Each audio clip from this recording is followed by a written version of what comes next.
On the quiet outskirts of a deep forest, a village marks the final stand of human order. Here, a mother and her child live a simple life, defined by the safety of familiar paths and the warmth of their home. But the forest is full of distractions. This small child follows a tiny green frog past the tree line and, in a heartbeat, slips into the dark shadows of the woods, where his mother's voice can no longer reach him. The mother's search is immediate and desperate. She plunges through thick swamp mud and crawls through chicken coops, eventually emerging covered in filth and feathers as she follows the sounds of the deep woods. Before the mother can arrive, a witch finds the boy and offers him candy. To ensure he doesn't run, she casts a spell that mimics her every feature, standing before the boy as a perfect magical double of his own mother. In this corner of the forest, identity is fluid.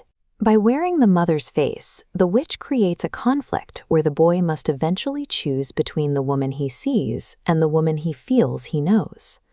The confusion of having two identical mothers calls the forest fairies into action.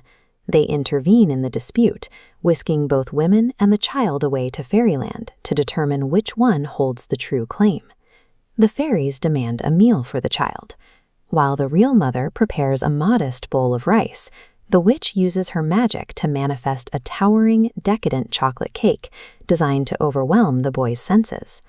The child is initially lured by the magic, running toward the chocolate cake.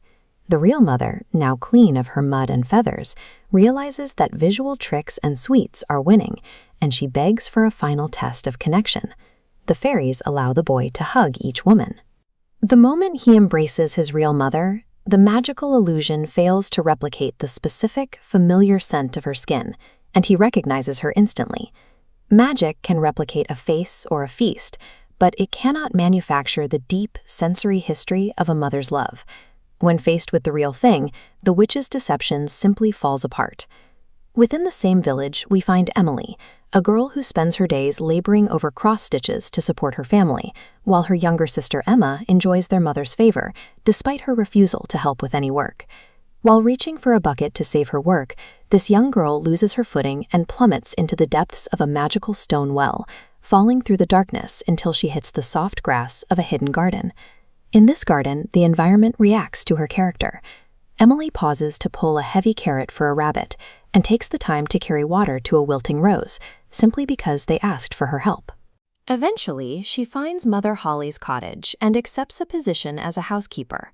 Every morning, Emily diligently shakes out the heavy feather beds, performing the grueling task with the same care she gave to the garden. When Emily finally asks to return home, Mother Holly leads her to a towering golden door. As she steps through, she finds herself showered in gold coins and dressed in the finest silks the village has ever seen. The well responds directly to the effort Emily put into her chores. Because she treated the magical house with genuine respect and hard work, she returns to the surface with the physical evidence of her virtue. Driven by jealousy and the sight of Emily's gold, Emma decides to recreate the accident. She throws her tools into the well and jumps in after them, certain that she is entitled to the same riches. But Emma's journey is different. When the rabbit and the rose ask for her help, she snaps at them, refusing to get her hands dirty or waste her time on anything that doesn't immediately benefit her. At Mother Holly's cottage, the pattern continues. Emma works well for a single day, but soon she begins to neglect the feather beds and the cleaning, leaving the house in a state of disrepair while she waits for her reward. When Emma is finally sent away, she runs toward the Golden Gate with her arms open.